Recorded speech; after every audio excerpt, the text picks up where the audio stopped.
Now this Fox News alert, a Turkish cargo jet crashes into a residential neighborhood in Kyrgyzstan this morning, killing at least 32 people. Officials saying the Boeing 747 was trying to land at a nearby airport in the midst of a thick fog when it crashed into a group of homes. Rescue teams now working to recover the victims of the crash. At least 6 of them, we are told, are children. Joining us now, Robert Mark, a commercial pilot and publisher of jetwine.com. We know weather was bad in the area. We know that local authorities have said this is pilot error. Robert, what do you think?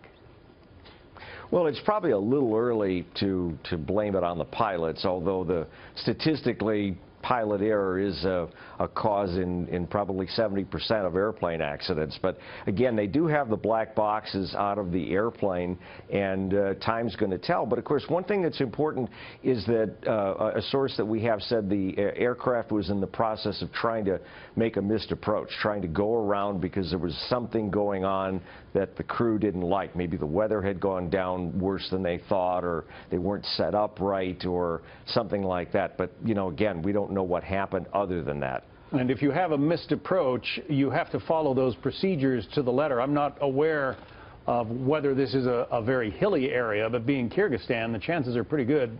You know, there may have been terrain in the way.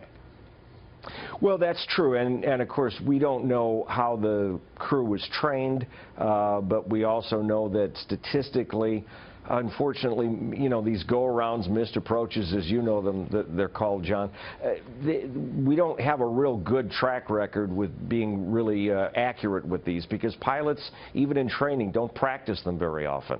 It was a 747, you know, it's a big, heavy, and complicated aircraft, 4 engines.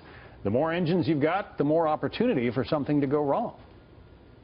Well, that's true, but of course, we can also tell people that the bigger airplanes fly pretty much like a small airplane does. You need to get the engine spun up to full power and ease back on the wheel, and it should climb unless something else got in the way. And obviously something did, because they kept descending when they shouldn't have. What about the possibility of a cargo shift? If some of the cargo that was strapped down inside the hold let loose and changed the center of gravity, changed the pitch angle for the pilot?